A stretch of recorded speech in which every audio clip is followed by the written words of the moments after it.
Yes people, welcome back to another video. Well, another video, it's actually a new video. The brand new first video on this channel actually, so welcome to K.H Media. I am Kyle. Set the sunglasses off, see what I look like.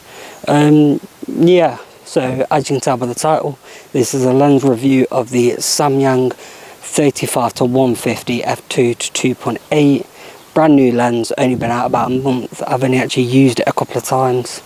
Wanted to use it once more, but I was there, it was a myth. So yeah, this video today is just a lens review, autofocus, just general colours, just everything in general.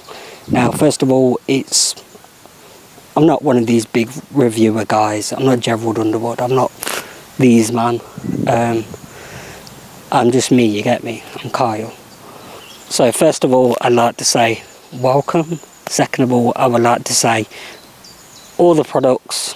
So I'm using A7 IV, I'm using Samyang 35-150, I'm using Slinko G2, and I've got a V90 Kingston SD card, and obviously the original Sony batteries. All of those have been brought by myself, funded by me, no one else, no loans, no Samyang calling me up saying, oh, do you want to borrow XYZ? No. All for me, all on my own, funded by myself for me, because that's my hobby and that's my passion. So yeah, I've been out into town earlier on, so when we go back home, we'll start up my new MacBook as well. Good thing, I literally just got a new, 2021 M1 MacBook Pro, 32 gig. So we'll be able to use the liquid retina display to have a look at hopefully these gorgeous photos. I mean, look at the fucking day, man. I mean, absolutely sensational weather, which is why we're doing a review today. Which is why I think it was appealing to a lot of people, and I think a lot of people are a bit wary because of Samyang. A lot of people have this opinion that Samyang's QI and the build quality is hit and miss. Some people's lenses can be perfect, some people's can be off, some people's can be in the middle. Now, after using the lens twice, once here, but I'm not going to show those photos because that was the first time testing. I want to use today. So been to town earlier on, got some bits of the city, town. I'll be changing the autofocus responsiveness, because I think that's also a thing that people don't realise, especially on the A7 IV, is that depending on what your responsiveness is, if it's locked in or if it's moved from object to object quick, that can also have an effect. Obviously it depends what's right for you personally.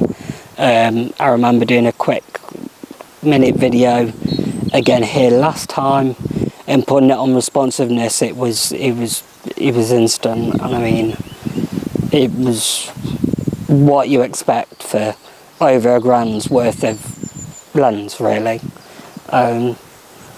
Let's go then. So this is the video part. So we have got both options for video in terms of locking on and responsiveness. We've both got it onto one locked on, so as you can see we're just takes an effect. But there's a tree back.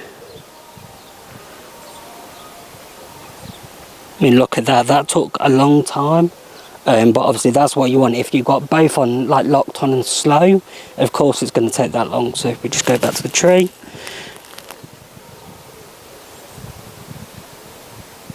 there we are. Look, I mean that took about 5 or 6 seconds there. But of course if you've got the settings on both slow, then of course it's going to do that. But obviously the benefits that if you want to have an effect that is very slow, brings the subjects into focus very slowly. I don't know, filming, I don't know, drama show, you know, I think that in an instant that would be very good. It's very slow, it's very long, the anticipation building, you've got tense you've got tenseness, you've got excitement, you've got a bit of like, ooh, who's this? You may be guessing, maybe, you may be guessing who it is, maybe. So yeah, let's take this off and let's go to standard. Let's see what happens there. Yep, so we've now changed it, so that's 4 and 3. I'll show a picture anyway on the screen to show what I mean. Again, we're just showing the pond. Obviously, again, because we've got nothing close up, it won't change yet. So let's do some flowers instead.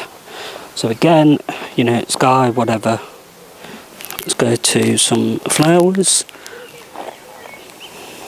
Let's try and actually get what I want. So there we are, so there's the flowers, all nice and pretty. Bang, yeah, so again, about, half the time again for what it was for both of them being on the slowest setting. Off, and we go again back to the fastest, we'll be able to see the comparison between the fastest again. Yep, so we just changed that, so we're on 7 and 5 respectively. Again, I'll show it on the screen. Again, do exactly the same, we'll do it at the tree. Just to my right where I've got all my shit. So again, all nice, pretty, nice little pond. Bang, tree. I mean, look at that. Bang, bang. I mean, it is just instant. I think I've got a very good copy. I think that's very clear. I mean, look at that. Bang. Look at that, between the two trees. The right one's not the one that I'm on at the moment, but the right one's slightly closer to me. But I mean, I mean, look at that. Going between the 3, I mean, look at that. That is absolutely beautiful. That's what you want. Responsiveness, accurate.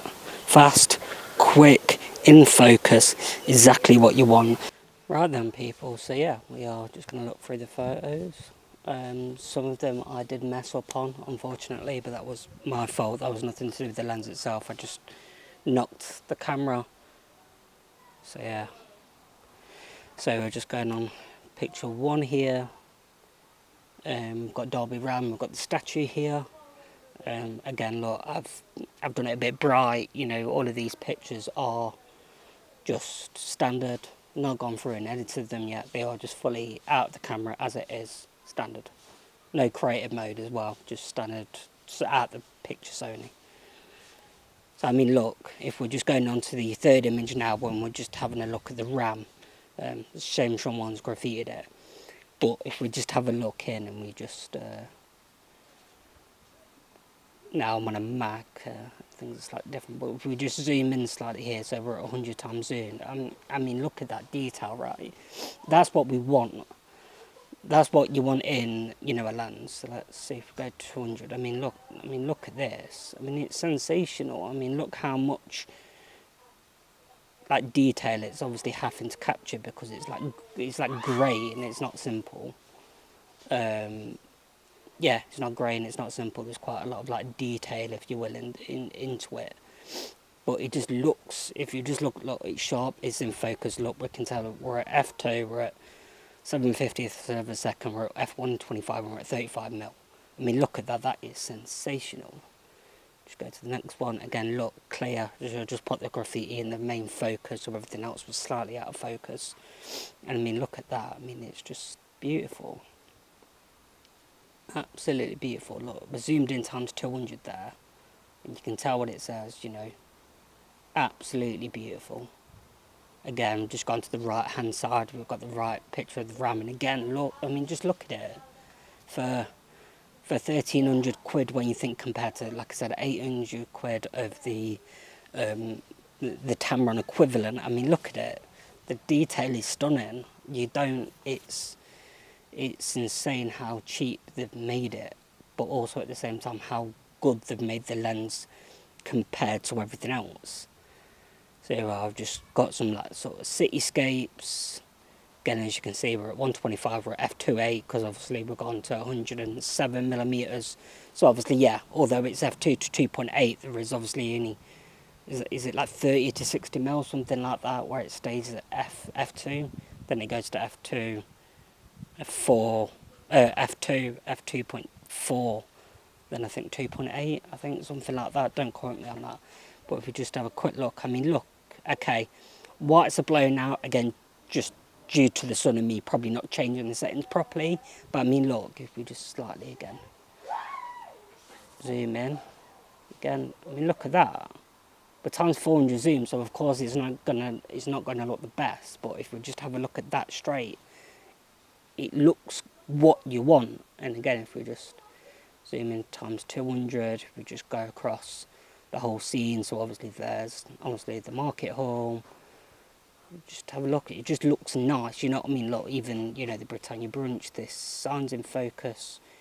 The casino slots, okay, as soon as you start to probably get towards 300-400, okay, things are going to start looking like they should do, but that's the whole point.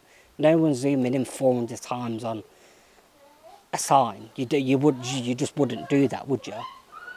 So yeah, that's what I'm aiming for again. We're not going to spend too long again. Just somewhere different, just opposite, just going towards the bus station again. If we just have a look, I mean look, it's clear, I mean it's clean, it's look, Ladbrokes, Signs and Focus, Eagle Market again, so we're just going into 200 again. I mean look, absolutely perfect, there's just nothing wrong with it. So hopefully this video would go to show that anyone that's still unsure about getting the Samyang because of the potential quality issues. I know that I've only got one lens, but this is the lens that I brought. This isn't a lens that would have been picked out for me. This is my own, right? I mean, look at that. We've zoomed in a bit, so we're at 150mm, so right at the end. Again, we're at F2.8 now, but I mean, look at it. It looks fine. It looks perfect. Again, we'll just keep on going again. I just went down to the river. You'll see in a second. But again, the casino. I mean, look. Like I said, and again, please remember that I'm not changed anything. This is just straight out the camera, so you can obviously get different things with it.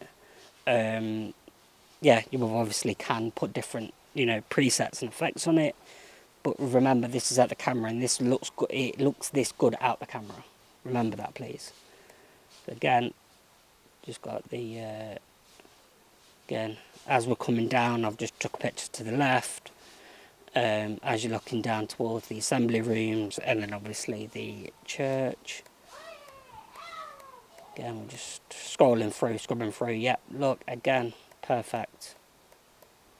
Again, just went a bit more thingy, just went a bit more tight of the church. So here we are. These are the usual places where I usually get the photos from. I always do it. There's the ram here, as you can see, and then there's a turtle where we'll get to in a second. These are always two places where I always go, take pictures, so then I can always compare exact statues on statues. So again, we'll just quickly zoom in. Getting 50%, I mean look at that. Going a bit more, there you go, 100, I mean look. The detail is nuts, and then like I said, the bucket, the background's creamy. It's absolutely delicious. We're not too far, we're quite far away, so obviously of course we're not going to get a proper like creamy background, but you can just tell there that it is F2. And I will say that the lens is quite heavy for one, but I've personally been used to a year now of the Sigma 150-600, so I've not been troubled. I've found it okay. People that have been used to only prime lenses and your 28-75, your standard focal lengths, will probably maybe struggle to start with, but I would suggest the more that you use it, the more that you get used to it. Like I said, when I picked it up out the box, I'll be honest, it felt light, only because in comparison, I've been used to something so heavy. I've been something that used to basically, my 150-600, I think something weighs like almost double. So I've been very used to it. So again, we'll just keep on scrolling. So I went some more sort of into the ram's face, and again, you can just, again, I mean, look, if we just keep it there a second at 71%, look at that. I mean, it just looks immaculate. For 1,300 quid, yeah, it's a lot of money. Yeah, it's expensive. But if you're someone like me that really wanted to compact and not have about 7 or 8 different lenses, all I've got now is 35-150. My Samyang 17mm f2.8 because I just wanted something wide, cheap, wide. I've got my Sony Zeiss 55mm 1.8 is again more of a portrait lens, is more something that it's just head profiles and stuff. And then obviously I've got my 150-600 that basically covers all of my covers all ranges of sport from motorsport to well, just anything, football, rugby, etc, etc. And that's what I wanted. I wanted just to keep 4 or 5 lenses, so I wasn't carrying around 7 or 8 lenses, having to swap every single 5-10 minutes. Now I've only got to swap between the two when we're at motorsports. I'm only having to have one lens if I'm photographing football, because you won't really, 150 is still a bit short for me personally. But I'd like to have one match the 35-150 and then got something at 150 that then straight to 600. I'm not having to have another lens. I'm not having to. I did have a 28-75, and then obviously I got my 150-600, so I had a massive gap. And the Samyang came at a perfect time for me personally, because it meant that I could pick it up. It meant that I could get rid of my my Tamron's 28-75 or whatever. No, not 20. Whatever the Tamron equivalent is, I forgot now. Yeah, meant that I managed to do that. I managed to just set it up cleanly. Yeah, it's awesome. So if we just go through more of the photos again, look, we've gone for the man, boy, whatever person, and again you can just. So these were in town on the River Derwent. So there you've got the Leonardo Hotel with the bridge.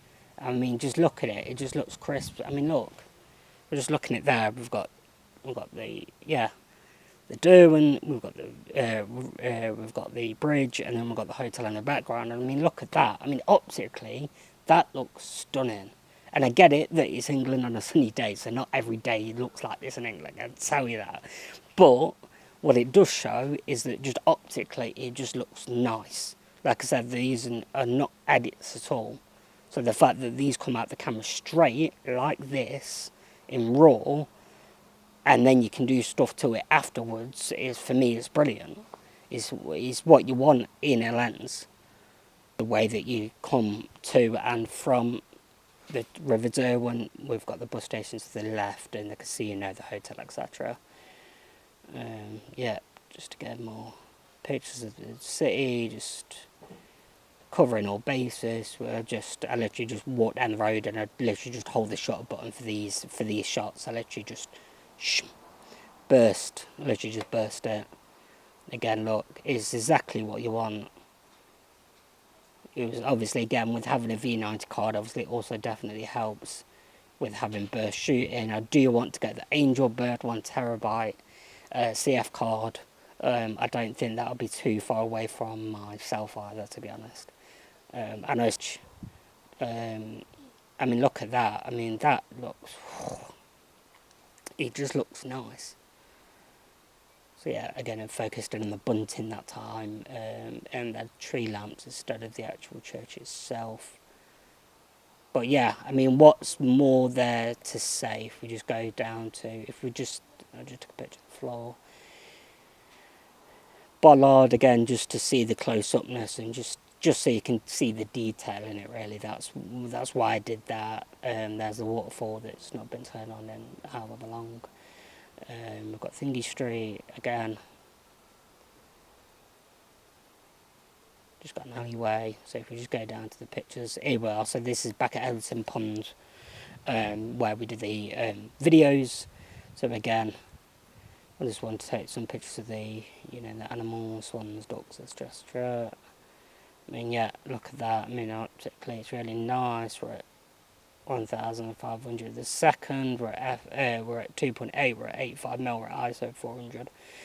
I probably didn't even need it on ISO 400, to be fair. I mean, yeah, you can see you've got the ducklings there. You've got both minimum focus.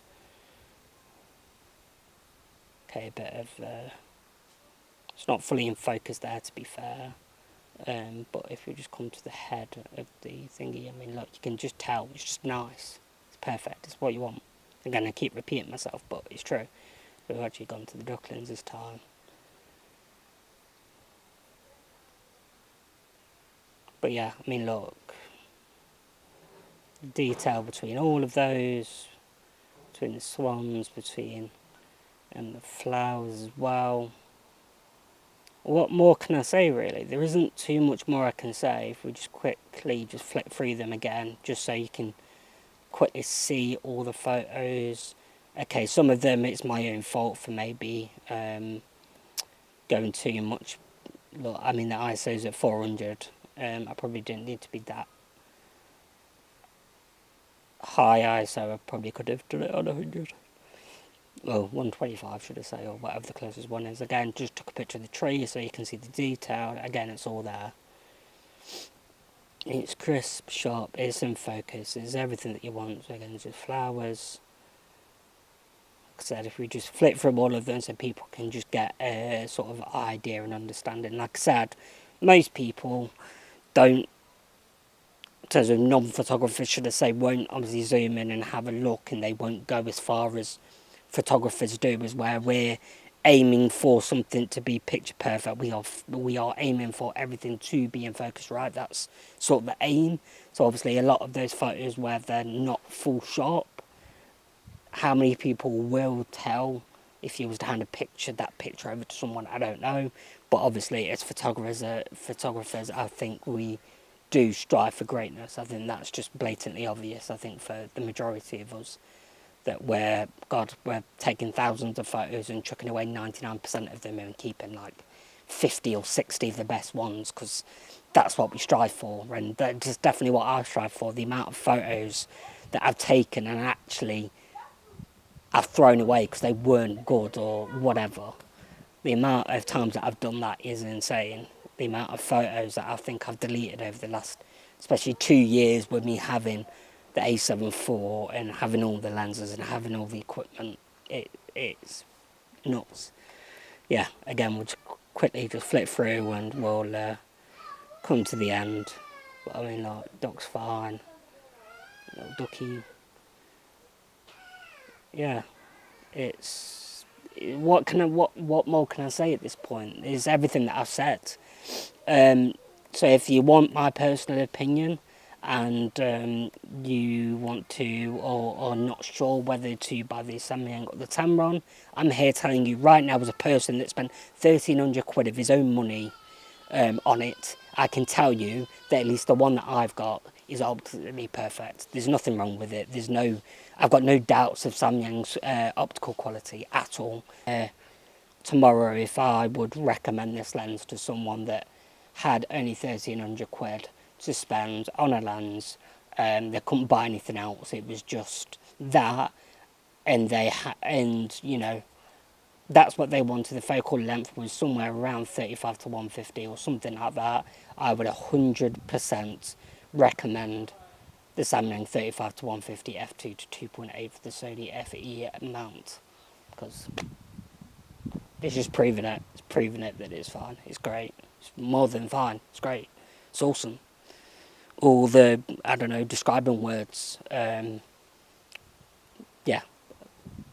What more can I say? So yeah, this has been K.H Media. Thank you for watching my first actual proper video.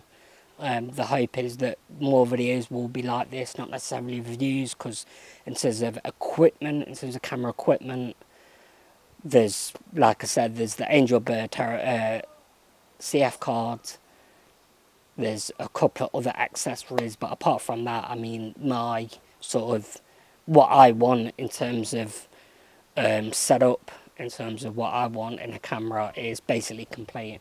Is Samyang good? Is it not? Are we going to get a good lens? Now I can only speak for myself.